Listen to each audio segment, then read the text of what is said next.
तो हम लोग आज पढ़ेंगे टाइप ऑफ कोलिगेटिव प्रॉपर्टी में सबसे पहला टाइप जिसको हम लोग कहते हैं relative lowering in vapour pressure.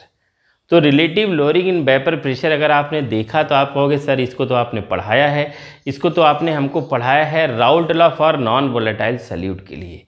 लेकिन हम लोग यहाँ Raoult law for non volatile solute के लिए जो RLBP इक्वल टू था मोल fraction of non volatile solute, वो बात तो देखना ही देखना है। लेकिन उसके साथ हमको यहाँ कोलिगेटिव प्रॉपर्टी में करना क्या है कि हमको कोलिगेटिव प्रॉपर्टी में जो भी हम लोग टाइप पढ़ेंगे उसको हमको प्रूव करना है, डेराइव करना है कि वो मोल फ्रैक्शन के मोलैलिटी के डायरेक्टली प्रोपोर्शनल होता है। मतलब any colligative property is always directly proportional to molality. और जिसने अभी अभी हमारा ये लेक्चर स्टार्ट किया है, कोलिगेटिव प्रॉपर्टी का लेक्चर नहीं देखा है, तो उसके लिए कोई दिक्कत वाली बात नहीं। मैं कोलिगेटिव प्रॉपर्टी को फिर से एक बार रिवाइज कर देता हूँ बहुत जल्दी। Colligative property it is simple, it's a property of solution, जिसमें जैसे इलेक्ट्रिकल कंडक्टिविटी होती है, विस्कोसिटी होती है किसी भी लिक्विड की, उसी तरह से आपका कोलिगेटिव प्रॉपर्टी भी होता है। लेकिन कोलिगेटिव प्रॉपर्टी के लिए करना क्या है, कोलिगेटिव प्रॉपर्टी के लिए आपके कुछ सर्टेन क्राइटेरिया हैं, 5-6 पॉइंट है जिसको आपको समझना है। पहला पॉइंट आपको ये समझना है कि कोलिगेटिव प्रॉपर्टी केवल आपका एप्लीकेबल होगा number of particle of solute पे। तो कोलिगेटिव प्रॉपर्टी डिपेंड करता है number of particle of solute पे, ना कि number of particle of solvent पे। पहली बात समझना है। दूसरा, जो हमारा सॉल्यूट होगा वो नॉन वोलेटाइल होना चाहिए। तीसरा, मेरा जो सॉल्यूशन होगा वो बहुत ही डाइल्यूट होना चाहिए। चौथा, आपका जो सॉल्यूट है वो ना डिसोसिएट हो सॉल्यूशन के अंदर, ना एसोसिएट हो, ये बात आपको पता होनी चाहिए। और जो लास्ट पॉइंट आपको पता होना चाहिए वो ये है कि all colligative property is directly proportional to molality, वो मोलैलिटी के डायरेक्टली प्रोपोर्शनल होगा। तो ये आपको बात प्रूव करनी है। तो आपको ये बात प्रूव करनी है तो आपको करना क्या है, कुछ करना नहीं है, बस मेरे साथ क्लास में बने रहना है। आपको 100% समझ में आएगा relative lowering in vapour pressure is colligative property. हम आपको एक्सप्लेन करके रहेंगे कि ये मोलैलिटी की डायरेक्टली प्रोपोर्शनल है। उसके लिए कुछ ज़्यादा कुछ करना नहीं है। आप चाहो तो इसको घर पे परफॉर्म कर सकते हो, आप प्रैक्टिकल कर सकते हो। आपके पास घर पे बर्नर भी अवेलेबल होगा, कंटेनर भी होगा, शुगर भी होगा, चीनी भी होगा, पानी भी होगा, सब कुछ होगा। तो हम लोग क्या करते हैं, हम लोग वही कॉन्सेप्ट जो वेपर प्रेशर का सब पहले हमने पढ़ा था कि हमने एक कंटेनर लिया, ये कंटेनर है इस तरह से, और ये कंटेनर के नीचे हमने एक बर्नर लगा दी। ये लग गया बर्नर, ये है बर्नर, है ना। चाहो तो आप इसको गैस पे रख सकते हो, और अगर केमिस्ट्री लैब में कर रहे हैं तो हम बर्नर लगा सकते हैं, है ना। और कहीं नहीं कर रहे हैं तो इसको हम ऐसे समझ सकते हैं क्योंकि इसको आपने देख रखा है। तो आपने इसके अंदर क्या रखा है, इसके अंदर आपने रख रखा है, इसे बनाता हूँ फिर से, ये कंटेनर है, इसको इसके नीचे आपने बर्नर लगाया है, कैसे बर्नर लगा रखा है, और इसमें हमने क्या ले रखा है, एक प्योर वाटर ले रखा है। क्या रखा है, प्योर वाटर। या आप कहीं कहीं टेक्स्ट बुक में देखते हो कि सर लिखा रहता है प्योर सॉल्वेंट, मैंने भी कई बार ऐसे यूज़ किया है इसको, प्योर सॉल्वेंट, प्योर सॉल्वेंट, और इसको हम ए कहते हैं, ए, प्योर सॉल्वेंट ए। अब आपको करना कुछ नहीं है, आपको इसके अंदर आपको वाटर फिल करना है। हमने इसके अंदर पानी भर दिया है, पानी भरा, और इसको करना क्या है, एक क्लोज कंटेनर, इसके ऊपर एक लिड लगा देनी है, जैसे प्लेट वगैरह कुछ लगा देनी है, इसको आपको क्लोज कर देना, बस ये कंडीशन आपको पता होना चाहिए। उसके बाद आपके ये जो बर्नर है इसको हम लोग क्या करेंगे, ऑन करेंगे। जैसे ऑन करेंगे ये कंबसन होगा और इसके अंदर से हीट सप्लाई शुरू हो जाएगा, और हीट आपका वाटर मॉलिक्यूल गेन करेंगे, और सरफेस के जो वाटर मॉलिक्यूल हैं वो वेपर में कन्वर्ट होना क्या हो जाएंगे, स्टार्ट हो जाएंगे। और आप देखते ही देखते ये पूरा कंटेनर जो है वाटर वेपर से क्या हो जाएगा, फिल हो जाएगा। वाटर वेपर से फिल हो जाएगा, आप देखेंगे कुछ समय के बाद एक डायनेमिक इक्विलिब्रियम जैसा डेवलप होना स्टार्ट हो जाएगा। इसमें हो क्या रहा है आपको समझना है। इसमें हो रहा है कि आपका जो कुछ वेपर मॉलिक्यूल लिक्विड में कन्वर्ट हो रहे हैं इस तरह से, और कुछ लिक्विड मॉलिक्यूल वेपर में कन्वर्ट हो रहे हैं इस तरह से। तो एक इक्विलिब्रियम जैसा डेवलप हो जाएगा कि कंडेंसेशन भी हो रहा है एंड वेपराइजेशन भी हो रहा है। इस कंडीशन में आपकी ये वेपर मॉलिक्यूल फर्दर वेपराइजेशन को प्रिवेंट करने के लिए जो प्रेशर एक्सर्ट करेंगे उसी प्रेशर को हम लोग क्या कहते हैं, वेपर प्रेशर कहते हैं। तो this is the vapour pressure of pure solvent, जिसको हम लोग PA नॉट कहते हैं। अब आपको कुछ करना नहीं है, अब आपको एक दूसरा कंटेनर लेना है। तो मैं यहाँ एक दूसरा कंटेनर लेता हूँ, छोटा सा, है ना। दूसरे कंटेनर को भी आपको क्या करना है, ऐसे एक स्टैंड लगा के इसको रख देना है। स्टैंड लगा के मैंने इसको रख दिया। अब इस कंटेनर में भी आपने क्या कर रखा है, इस कंटेनर के नीचे भी आपने एक बर्नर लगा रखा है। ये हमारा बर्नर हो जाएगा, है ना। और आपको फिर से इसमें जितना अमाउंट आपने इसमें वाटर लिया था, सपोज करो वाटर 100 ml लिया था, तो इसमें भी हम लोग 100 ml वाटर लेंगे। तो हमने ले लिया 100 ml वाटर, 100 ml वाटर। और इस 100 ml वाटर के अंदर, अब मेरा ये प्योर नहीं है, इसके अंदर हमने शुगर के क्रिस्टल को डाल दिया है। तो मैंने इसके अंदर शुगर डाला, जो शुगर इसके अंदर डिज़ोल्व हो गया, और शुगर डिज़ोल्व होके आपका वाटर और शुगर का एक सोल्यूशन बनके क्या हो गया है, तैयार हो गया। तो ये सोल्यूशन है, और ये सोल्यूशन कंटेन कर रहा है क्या, सोल्यूशन कंटेन कर रहा है आपका शुगर, वाटर जो सॉल्वेंट है जिसको A कहते हैं, और शुगर कंटेन कर रहा है जो नॉन वोलेटाइल सॉल्यूट है जिसको हम लोग B कहते हैं। अब इसके ऊपर एक लिड लगा देनी है, फिर से एक कवर लगा देनी है, जैसे आपने यहाँ किया। तो फिर से यहाँ भी वही काम करते हैं कि इसके ऊपर भी हम एक कवर लगा देते हैं। कवर लगाने के बाद इसके बर्नर को हम लोग क्या करते हैं, ऑन करते हैं। बर्नर को ऑन करेंगे तो कुछ समय बाद, मतलब कुछ समय मतलब 10 मिनट यहाँ भी दिया था, और 10 मिनट बाद यहाँ भी देखेंगे। 10 मिनट यहाँ देखेंगे तो हमको क्या दिखेगा, हमको दिखेगा कि ये जो कंटेनर ऊपर आपने लिड लगा रखी है ट्रांसपेरेंट ग्लास की, इसमें जो वेपर है उसका अमाउंट कम है। जो वेपर है इस प्योर सॉल्वेंट के कंपेयर में कम है। तो हमने सोचा ऐसा क्यों हो रहा है, इसके पीछे रीजन क्या हो सकता है। तो मैं बताता हूँ इसके पीछे रीजन क्या है। इसके पीछे रीजन ये है कि आपका जो शुगर है वो नॉन वोलेटाइल सॉल्यूट है, और शुगर आपका एक नॉन वोलेटाइल सॉल्यूट है। तो ये नॉन वोलेटाइल सॉल्यूट आपका वेपर नहीं बनाता है, आपको पता होना चाहिए। जैसे घर पे भी ये प्रैक्टिकल आप परफॉर्म कर सकते हो, सिंपल से, इसमें कोई बहुत दिक्कत वाली बात नहीं है। कि आप क्या करिए, एक कंटेनर लीजिए, उस कंटेनर में चीनी पानी रख दीजिए, और उबालते जाइए उबालते जाइए उबालते जाइए। एक समय ऐसा आएगा कि सारे के सारे वाटर आपके वेपराइज हो जाएंगे, और कंटेनर में केवल और केवल शुगर बचेगा। और बहुत हीट करेंगे तो फिर से शुगर के रिक्रिस्टलाइज हो जाएंगे, फिर से क्रिस्टल मिलकर तैयार हो जाएंगे। मतलब क्या है कि शुगर आपके वेपर नहीं बनाते हैं। तो अब इस सॉल्यूशन में केवल और केवल वाटर नहीं है, इस सॉल्यूशन में आपका शुगर और वाटर दोनों हैं।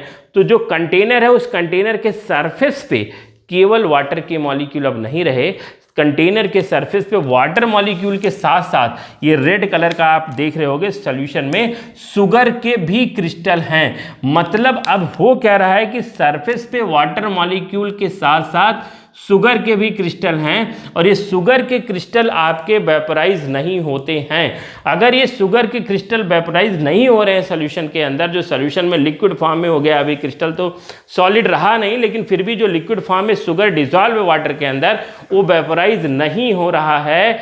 इस वजह से इस सॉल्यूशन के अंदर वाटर मॉलिक्यूल के कम वेपर बन रहे हैं, और कम वेपर बन रहे हैं तो वेपर प्रेशर भी इस सॉल्यूशन का जो PS होगा, ये वेपर प्रेशर सॉल्यूशन का प्योर सॉल्वेंट के कंपेयर में हमेशा क्या होना है, कम होना है। ये कंडीशन आपको पता होना चाहिए। अब हुआ क्या, इस सॉल्यूशन में नॉन वोलेटाइल सॉल्यूट मिलाने के बाद इस सॉल्यूशन का जो वेपर प्रेशर है वो प्योर सॉल्वेंट के कंपेयर में डिक्रीज कर गया है। ये बात आपको अच्छी तरह से पता होना चाहिए। और मैं यहाँ लिख देता हूँ कि PA not, that is the vapour pressure of pure solvent, is greater than vapor pressure of solution due to non volatile solute। और ये छोटा सा एक पॉइंट निकल के आया है, और इसी पॉइंट से तो हम सब कुछ अभी क्या करने वाले हैं,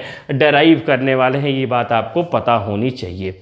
अब हमको पता लगाना है कि नॉन वोलेटाइल सॉल्यूट ऐड करने के बाद कितना वेपर प्रेशर कम हुआ है।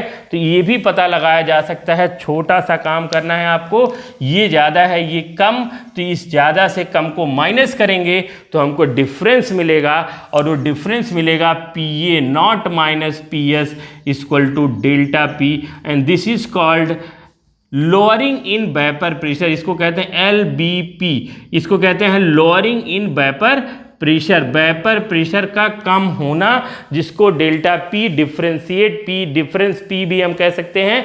ये हमने पता लगा लिया कि कितना वेपर प्रेशर कम हुआ है। सपोज करो वेपर प्रेशर एक 10 यूनिट का होता और ये वेपर प्रेशर आपका 8 यूनिट का हुआ, तो चेंज क्या हुआ, 2 यूनिट वेपर प्रेशर कम हुआ है। क्यों कम हुआ है? Due to addition of non volatile solute. अब अगर आपको relative lowering in vapour pressure find करना, तो इट्स वेरी सिंपल, हम RLBP भी फाइंड कर सकते हैं। रिलेट करना किसको नहीं आता है? रिलेट आसानी से कर सकते हैं। तो हम लोग रिलेट किससे कर रहे हैं? हम लोग रिलेट कर रहे हैं प्योर सॉल्वेंट वाटर से। तो हम लोग क्या करेंगे, PA0 minus PS upon PA0 equal to RLBP। This is called relative lowering in vapour pressure. इसको हम लोग कहते हैं relative lowering in vapour pressure. इसको इक्वेशन नंबर हम फर्स्ट मान लेते हैं, पहला इक्वेशन आया, और इससे खूब सारे न्यूमेरिकल आते हैं। PA0 की जगह P1 P2 करके भी लिखा जाता है। तो PA0 is the vapour pressure of pure solvent and PS is the vapour pressure of solution. Divide by PA0 relate कर रहे हैं, जिससे उसी से डिवाइड कर दिए, तो हमको मिल गया relative lowering in vapour pressure. But हमको ये प्रूव नहीं करना है, हमको प्रूव करना है relative lowering in vapour pressure is colligative property. और ये कॉलिगेटिव प्रॉपर्टी तब हो सकता है जब ये मोलैलिटी के डायरेक्टली प्रोपोर्शनल हो। तो हमको अब क्या करना है, हमको कुछ अब वहाँ से पहले इक्वेशन को उठाना है और यहाँ लिखना है। आपको पता होगा, क्या पता होगा कि ये जो सॉल्यूशन है उस सॉल्यूशन में 2 कंपोनेंट हैं, वाटर है और शुगर है। अगर हम कहते हैं इन सॉल्यूशन, किसके अंदर, इन सॉल्यूशन, अगर सॉल्यूशन की बात करेंगे तो मोल ऑफ ए क्या हो जाएगा, मोल ऑफ वाटर, और मोल ऑफ बी अगर हम बात करेंगे तो मोल ऑफ बी क्या हो जाएगा, मोल ऑफ सॉल्यूट, जो आपका नॉन वोलेटाइल है। और इस तरह से अगर हम किसी भी एक कंपोनेंट का मोल फ्रैक्शन फाइंड करते हैं तो हम बड़े आसानी से मोल फ्रैक्शन फाइंड कर सकते हैं। और यहाँ मुझको मोल फ्रैक्शन देखना है किसका, सॉल्यूट का। क्यों? क्योंकि वेपर प्रेशर कम हो रहा है नॉन वोलेटाइल सॉल्यूट को ऐड करने पे, ना कि सॉल्वेंट की क्वांटिटी को चेंज करने पे। तो जो हमारा नॉन वोलेटाइल सॉल्यूट के वजह से वेपर कम हो रहा है, इसीलिए हमको मोल फ्रैक्शन किसका फाइंड करना है, सॉल्यूट का। तो अगर हम कहेंगे जाई बी इक्वल टू क्या कहेंगे, mole of B that is non volatile solute upon total mole Na plus Nb। ये बात हमको बहुत अच्छी तरह से क्या होना चाहिए, पता होना चाहिए। इसको हम इक्वेशन नंबर 2 कर देते हैं। अब आपको क्या करना है, अब आपको अप्लाई करना है Raoult law for non volatile solute. It's very important, आपको पता होना चाहिए, क्या पता होना चाहिए, Raoult law for non volatile solute. ये आपको बढ़िया से पता होना चाहिए। Raoult law for non volatile solute, जिसको नहीं पता है, मेरा प्रीवियस लेक्चर, जो मेरा पहले लेक्चर है राउल्ट लॉ पे, उसको जरूर देखें। राउल्ट लॉ पे मेरे 3 लेक्चर हैं, Raoult law for non volatile solute, volatile solute and Raoult law for special case. ये मैंने आपको बता रखी है, बढ़िया से उसको जाके देखिए। वहाँ आपको मैंने ये बात बताई है, हमने बताई है कि आपका PA0 minus PS upon PA0 equal to mole fraction of non volatile solute. ये बात मैंने आपको क्या करके रखी है, बता के रखी है। तो ये बात आपको अच्छी तरह से पता होना चाहिए। अब ये जो मैंने बताया है इक्वेशन नंबर 3 जो निकल के आया है, आपको करना कुछ नहीं है, इक्वेशन नंबर 2 की वैल्यू 3 में क्या कर देनी है, पुट कर देनी है। मतलब मोल फ्रैक्शन जो नॉन वोलेटाइल सॉल्यूट का है, और ऐसे थोड़ा सा लॉजिक लगाओ भाई, वेपर प्रेशर कम क्यों हुआ है, वेपर प्रेशर कम इसलिए हुआ है क्योंकि सोल्यूशन में नॉन वोलेटाइल सॉल्यूट हमने मिला दिया है। तो मतलब अगर सारी कहानी घूम फिर के, मतलब मोल हो या मोल फ्रैक्शन हो, किसका होगा मोल फ्रैक्शन, किस पे इफेक्ट पड़ेगा, नॉन वोलेटाइल का इफेक्ट पड़ेगा। तो ये राउल्ट लॉ में मैंने बताया बढ़िया से नॉन वोलेटाइल के लिए, आप उसको देखिएगा जरूर। तो PA0 minus PS upon PA0 equal to क्या हो जाएगा आपका, जाई बी, जिसको कहते हैं mole fraction of non volatile solute. आपको इक्वेशन नंबर 2 की वैल्यू 3 में क्या करनी है, पुट करनी है। तो मैं यहाँ लिख देता हूँ, पुट वैल्यू ऑफ इक्वेशन 2 इन 3 में हम लोग इसको डालते हैं। डालते हैं, देखते हैं। जब इसमें हम लोग इक्वेशन को रखेंगे तो क्या होगा, देखिए आप, यहाँ होने वाला है आपका P A naught minus P S upon P A naught equal to chi B की जगह N B upon N A plus N B. ये आपको मिलके तैयार हो गया है। इस पे खूब सारे न्यूमेरिकल आपके पूछे जाते हैं। जो मैं इस ब्रैकेट में लिख रहा हूँ ये सबसे इंपॉर्टेंट, ये तो याद कर लेना है आपको, ठीक है। अब देखिए क्या है, अब हमको कॉलिगेटिव प्रॉपर्टी की याद आई अचानक से कि हम कर क्या रहे हैं। हम लोग ये सब थोड़ी ना कर रहे हैं, हमको रिलेटिव लोअरिंग वेपर प्रेशर थोड़ी देखना है, हमको देखना है कॉलिगेटिव प्रॉपर्टी। अब कॉलिगेटिव प्रॉपर्टी में क्या है कि सॉल्यूशन बहुत डाइल्यूट होना चाहिए। सॉल्यूशन इतना डाइल्यूट होना चाहिए कि आपके 100 ml वाटर में सपोज करो 2-3 ड्रॉप आपने किसके डाल दिए हैं, चीनी के डाल दिए, शुगर के डाल दिए। बहुत नहीं कि 100 ml वाटर में 50 ग्राम चीनी ही डाल दिया आपने, तो गलत है भाई, तब डाइल्यूट कहाँ हुआ, तो कंसनट्रेटेड हो गया है। हमको वेरी डाइल्यूट चाहिए। वेरी डाइल्यूट के लिए हमने क्रिस्टल बहुत कम डाल के रखा है। अच्छा आप एक बात बताओ, अगर मैं आपके सामने एक वैल्यू रखता हूँ 10, या आपको कहता हूँ कि 10 नंबर था, 10 नंबर का मैंने एक टेस्ट लिया जिसमें आप 1 नंबर पाए हो, है ना, या ऐसे कहता हूं कि 10 को मैं 1 से डिवाइड करता हूं, 10 एक डिजिट है जिसको 1 से डिवाइड करता हूं, तो 1 के होने ना होने से इस 10 की वैल्यू पे कोई चेंज नहीं होगा, है ना। तो एक नंबर से आपको कोई फर्क नहीं पड़ रहा है जब, तो मैं आपको आधा नंबर देता हूं तो क्या आप खुशी से पागल हो जाओगे क्या? बिल्कुल भी नहीं खुशी से पागल होगे भाई। आप कहोगे सर हमको एक नंबर से जब फर्क नहीं पड़ता तो आधा नंबर से तो बिल्कुल ही नहीं फर्क पड़ने वाला। कहने का मतलब है कि अगर किसी वैल्यू को 1 से डिवाइड या मल्टीप्लाई करेंगे, 1 से अगर हम उसको डिवाइड करते हैं तो उस वैल्यू में कोई चेंज नहीं आने वाला है। तो 1 से कम वैल्यू लेके जाएंगे तब भी उसमें कोई फर्क नहीं पड़ने वाला होगा। ये बात आपको पता होनी चाहिए। अब आपको क्या करना है, आपको करना क्या है, सोल्यूशन इज वेरी डाइल्यूट। अगर सोल्यूशन बहुत डाइल्यूट है, फॉर वेरी डाइल्यूट सोल्यूशन, बहुत ज़्यादा डाइल्यूट सोल्यूशन के लिए आपको करना क्या है, कुछ नहीं करना है, आपको यहाँ ध्यान देना है। हम कहेंगे Na plus Nb is nearly equal to Na। मतलब क्या है भाई, मतलब ये है कि मेरा शुगर बहुत कम है, इतना कम है कि ऑलमोस्ट निग्लिजिबल कर रहे हैं, बट जीरो नहीं कह रहे हैं हम। निग्लिजिबल मतलब जीरो नहीं होता, बट बहुत कम है, बहुत ज़्यादा कम है। कि आपका 1 में अगर हम पॉइंट ऐसे कहते हैं 1, अगर मैं कहता हूँ मोल ऑफ सॉल्यूट 1 है और मोल सॉल्वेंट 1 है और सॉल्यूट है 0.0000002, आप इमेजिन करो, it's very very small value. Value बहुत कम है कि अगर 1 में 0.0002 ऐड करते हैं तो 1 की सेहत पे कोई फर्क पड़ने वाला नहीं है। इसलिए मैंने कहा सोल्यूशन इज वेरी डाइल्यूट, तो Na प्लस Nb को हम Na कर सकते हैं। और अगर हम ऐसा कर सकते हैं तो हम आपको बताने वाले हैं। इसको अब मैं मिटा देता हूँ, इसकी ज़रूरत अब हमको नहीं है क्योंकि हम लोग ये सब बातें समझ चुके हैं।